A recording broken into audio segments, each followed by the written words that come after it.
Radhe Radhe everyone, आप सभी का एक बार फिर से स्वागत है हमारे यूट्यूब चैनल पर। तो आज की इस वीडियो में मैं आपको चैत्र मास के शुक्ल पक्ष की एकादशी, जिसका नाम कामदा एकादशी है, इसकी कथा सुनाने जा रही हूँ। कृपया ध्यानपूर्वक सुनिए। धर्मराज युधिष्ठिर कहने लगे कि हे भगवान, मैं आपको कोटि कोटि नमस्कार करता हूँ। अब आप कृपया करके चैत्र शुक्ल एकादशी का माहात्म्य कहिए। श्री कृष्ण कहने लगे कि हे धर्मराज, यही एक समय राजा दिलीप ने गुरु वशिष्ठ जी से किया था, और जो समाधान उन्होंने वो सब मैं तुमसे कहता हूँ। प्राचीन काल में भोगीपुर नामक एक नगर था। वहाँ पर अनेक ऐश्वर्य से युक्त पुंडरीक नाम का एक राजा राज्य करता था। भोगीपुर नगर में अनेक अप्सरा, किन्नर तथा गंधर्व वास करते थे। उनमें से एक जगह ललिता और ललित नाम के दो स्त्री पुरुष अत्यंत वैभवशाली घर में निवास करते थे।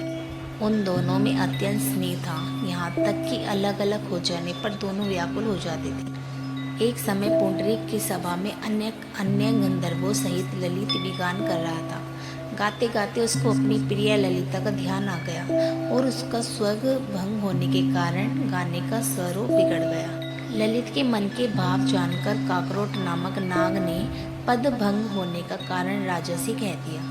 तब पुंडरीक ने क्रोधपूर्वक कहा कि तू मेरे सामने गाता हुआ अपनी स्त्री का स्मरण कर रहा है, अतः तू कच्चा मांस और मनुष्यों को खाने वाला राक्षस बनकर अपने की कर्मों का फल भोग। पुंडरीक के श्राप से ललित उस क्षण महाकाय विशाल राक्षस हो गया। उसका मुख अत्यंत भयंकर, नेत्र सूर्य चंद्रमा की तरह प्रदीप्त तथा मुख से अग्नि निकलने लगी। उसकी नाक पर्वत की कंदरा के समान विशाल हो गई और गर्दन पर्वत के समान लगने लगी।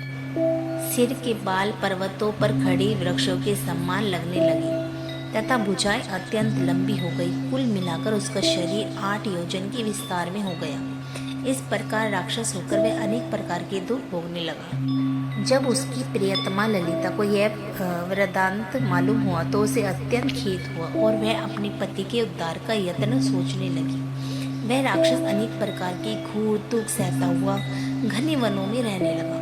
उसकी स्त्री उसके पीछे और विलाप करती रहती।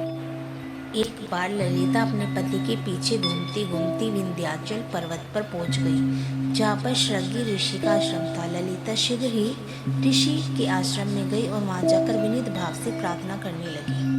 उसे देखकर श्रृंगी ऋषि बोले कि हे सुभगे, तुम कौन हो और यहाँ किस लिए आई हो? ललिता बोली कि मेरा नाम ललिता है। मेरा पति राजा पुंडरीक के श्राप से विशालकाय राक्षस हो गया है। इसका मुझको महान दुख है। उसके उद्धार का कोई उपाय बतलाइए। श्रृंगी ऋषि बोले, हे गंधर्व कन्या, अब चैत्र शुक्ल एकादशी आने वाली है, जिसका नाम कामदा एकादशी है। इसका व्रत करने से मनुष्य के सब सिद्ध होते हैं। यदि तो कामदा एकादशी का व्रत कर उसके पुण्य का फल अपने पति को दे दे तो वह शीघ्र ही राक्षस योनि से मुक्त हो जाएगा, और राजा का श्राप भी अवश्य में शांत हो जाएगा।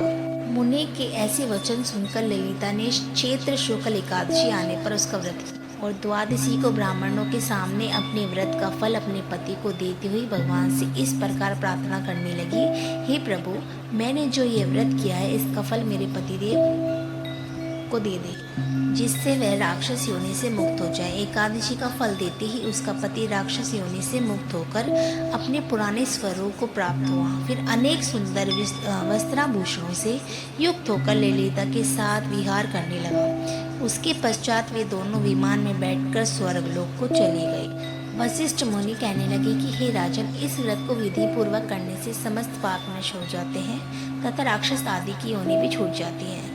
संसार में इसके बराबर कोई दूसरा व्रत नहीं। इसकी कथा पढ़ने या सुनने से वाजपेयी यज्ञ का फल प्राप्त होता है। जय श्री हरि विष्णु।